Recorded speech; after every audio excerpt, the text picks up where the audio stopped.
Uh, Good afternoon, everyone.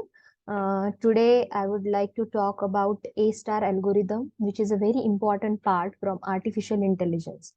So, in artificial intelligence, we have different search techniques to come to our goal state from the start state. Few techniques are, exhaustive search techniques. Where we do not have any prior knowledge, from where to start and where to end. We will try to explore all the nodes which are there given along with the cost from one node to another node, and then we'll try to go towards our end node. In this way, we'll keep on searching. There are many search techniques in exhaustive searches. They're also called as uninformed search techniques because we do not have any prior information where to go next and how to go towards the goal node. We just keep on exploring the nodes until we find our goal node. To the extension of this, we have this A-star algorithm, which is very efficient in various ways, which comes under heuristic search techniques, and it is also called as informed search techniques. Now, heuristic search means or informed search means we have a prior knowledge from the particular node. Like if suppose I give an example, I want to go from Hyderabad to Bangalore. So I will ask the question to my friends, how to go there. Then someone will say ki from here to Vijayawada, you have some 300 kilometer, and from Vijayawada nearly 400 kilometer is Bangalore. So what is this nearly 400 kilometer? We can say it's an estimated distance from Vijayawada to Bangalore, and this estimation is called as heuristic.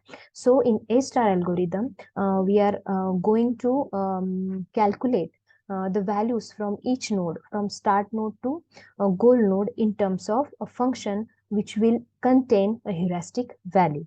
Now, uh, I am Asmita. I am the assistant professor in CSE department from Mallareddy Engineering College, Kompally, Secunderabad. And today we are going to see A-star algorithm. So I would like to share the screen here.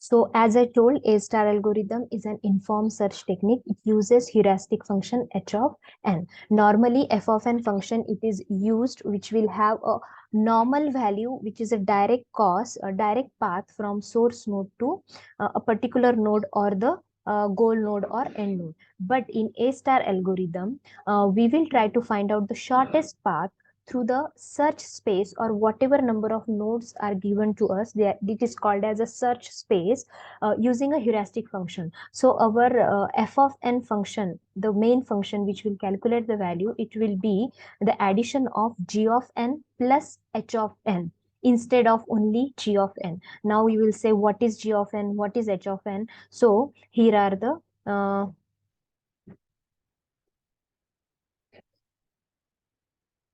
now, if you consider this graph, here S and G, they are marked as source and destination or goal node. So S to A on the path, directly one value is written. So this one value is the G of n function, which is a direct value or direct cost from going from S node to A node. And now you can see the chart beside, in the chart, H of n or heuristic values for each and every node in the graph is given. So if I consider for the source node, now from source node, if I want to estimate how much is the goal node, then it is approximately 5. So heuristic value is 5. Okay, so from A node, the heuristic value to go towards the goal node is tentatively 3. From B node, it is 4, and so on. So how you will calculate the complete f of n value? It will be the addition of g of n, which is a direct cost, like S to A direct cost is 1, A to B direct cost is 2, plus here we will add the heuristic cost for each and every node. So that how to calculate, we will see then whenever we will try and solve this example. Now, one more important point in A star algorithm is that we will try to expand only those nodes where the smallest f of n value we will found. Suppose from source node there are two or multiple paths going towards the goal node, and we have calculated f of n value, which is the addition of g of n and heuristic value h of n. Then among the multiple nodes, among the multiple paths, we will try to choose the path which is having the lowest f of n value. So there is an algorithm to see this. So as other algorithms of searching, we will try to paste the starting node into the open list, and if that is only our goal node, we will stop algorithm there. Otherwise we'll try to expand the starting node into its successors or children, and we'll try to calculate the f of n like g plus h value for all the nodes, and whatever node is having a lowest value, that node we will consider and then expand it. And whatever nodes we have visited, we'll try to keep them in a closed list, and whatever nodes are there in the open, that means in the future we are going to explore those nodes. So what we will do, we will try to see the example actually. So whatever graph we have seen this graph before, that only properly we have kept from source to goal, like forward, like from up and up to down, like that we will arrange this graph like this from source to goal. And in this graph all the paths, they are drawn in much detail. Like you can see from S node, there are two paths to go towards the goal node. One is S to A path and one is directly from S to G path, and the respective direct cost G of n value 1 and 10 is given. Now here, while calculating f of n, a heuristic value will also get added. So that we will see here in the graph. So now you can see, if you start from the source node S, that is now the first node which will be there in our open list. When we'll visit this S node, we will add it into the closed list. And what we will put in the open list then? Whatever two available paths are there, like A and G. So available its successors will try to push in the open list, and one by one we'll try to remove them from the open list, visit them, calculate the cost, and put them in the closed list. And which path we will try to explore? The path which is having smallest value of f of n or lowest value of f of n. So f of n equals to g of n plus h of n, where g of n is the direct cost from the given node, source node to the given node, and h of n is the heuristic cost from that node towards the goal node, which is a tentative cost. Heuristic cost won't be always exact cost. Okay, so the solution now for our reference, h of n values are written over here. So h of n values, these are the h of n values which are given from the source towards the goal node. We have the heuristic value 5, from A node 3, B node 4, C2, D6, and G. From goal node, obviously, when you reach to the goal node, there is no value, because once you reach to the goal node, the heuristic value will be 0, because we have reached our destination, or we have reached our goal node. So initially from source node, what is the heuristic value? 5. Now in iteration node, we'll try to explore the first path. So what is the first path? You can see in the graph, there are two ways to go from source node. One is you can go towards A, and one is directly you can go to the goal node. So direct cost are given 1 and 10. Now here your f of n is g of n plus h of n, g plus h. So g value is 1 and 10. So you have to add h value also. So for first path, from S to A, from S to A, what is the value here? The value is 1. From S node to 1 A node, we have a direct value G of n 1. Plus, we have to take the heuristic value of A. Because from A, G node is further, or G node is far away. So what is the tentative value from A node towards the goal node? That we have to add. And what is the value for A node? It is a 3 value. So 1 plus 3 equals to 4 will be the total f of n cost. Similarly, for the other path, S to G, what is the direct cost? Which is 10. And what is the heuristic value of G node? You can see the heuristic value of G node as 0. So 10 plus 0 is 10 plus 0 is equals to 10. So now these are the two paths. So one f of n value is 4 and another path's f of n value is 10. So which path we will choose? We will try to choose the path which is having a lowest value of f of n. So this path we will choose, probably the S to A path. Now this path we have to explore further, because A is not our goal node or destination goal. Our destination goal is further away. So in iteration 2, we will try to see from A how many different paths are available to go towards the goal node. So from S node, we can go towards A. which is the initial thing. Now from A, you can see in the graph, there are two different ways. You can go from A towards the B, you can go from A towards C in order to reach to the goal node. So these two paths we have to choose, and for both the paths, we will try and calculate f of n value, which is the addition of G and H values. So first we will take a path S to A and A to C. So first we will do the addition of all the direct costs which are given according to the graph, and then from C, we will add the heuristic cost, and here from B, we will add the heuristic cost. So from S to A, what is the direct cost? 1. From A to C, what is the direct cost? S to A, 1. A to C, 1. 1 plus 1, 2. And from C, what is the heuristic cost? We will see the table. From C, we have a heuristic cost 2. So 1 plus 1 plus 2, what is the f of n total cost? 4. And similarly, for the other path, S to A and A to B also we will calculate the same. So S to A direct cost is 1, 1 plus A to B direct cost is 2 plus the heuristic cost of B. What is the heuristic cost of B? 4. 1 plus 2 plus 4 is equals to 7. So these are the two different paths which are available.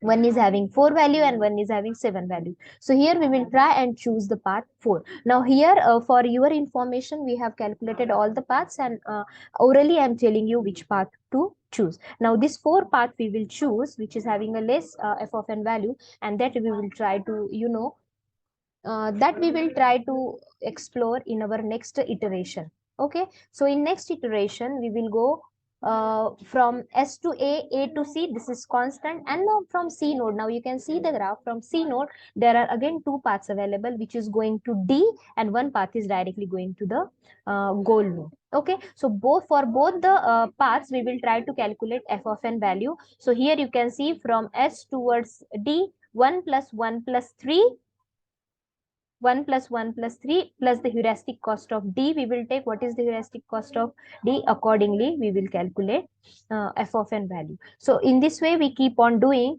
until we reach our goal node. So this is what the A star algorithm is. There are a few advantages for A star algorithm. That is the best algorithm other than other such, because we are not exploring all the nodes and all the paths blindly without any information. We have information in our hand that which path we should go. The path which is giving us lesser value or least value of f of n, which is the value of a direct cost G and heuristic cost H, that only we are choosing. So probably our search space is reduced and our time is also reduced, because whenever you think of any algorithm, we think from space and time complexity point of view. So these algorithms, their efficiency is marked accordingly only. And this algorithm A star, it can solve complex problem. There are a few disadvantages also, that it does not produce always the shortest path. Maybe sometimes you have a path where initially the heuristic value is more, but after that the heuristic value is less. So in that case, it may have a problem. But we have other few algorithms which can update this problem. A star algorithm, it has a memory requirement that it keeps generate all the nodes in the memory. So it's not practical for various large scale problem.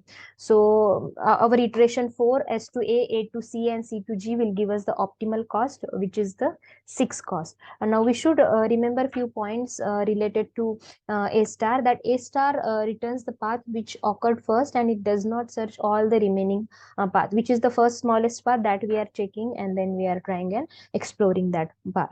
And the efficiency of A star depends on the quality of heuristic function, how you are defining your heuristic function. And A star algorithm expands all the nodes which satisfy the condition f of n.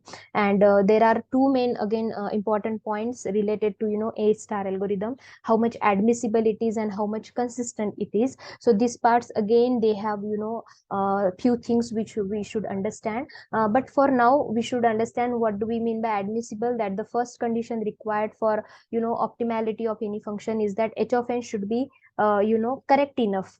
It should be correct enough. And admissible heuristic is optimistic in nature. So proper heuristic function is important. And it should be consistent. So whatever heuristic functions we are using, that those should be consistent enough. So this is all about A star algorithm. And as we know, we are trying to explore the branches, and we are going according to the depth. So obviously the space and time complexity, it will be depending on how many branches we are trying to explore and how much depth we are going to search. So B and D, these are the two factors we'll consider. One is a branching factor, and D is the depth of any graph or tree which we are trying to explore for finding the solution. So the time complexity of A star search algorithm depends on the heuristic function, no doubt, how many nodes we are trying to expand, and it is exponential to the depth of the solution D. So big O of B to the power D is the time complexity, where B is the branching factor, and similar is the space complexity, big O of branching factor to the power depth. So this is all about A star. Thank you so much for listening.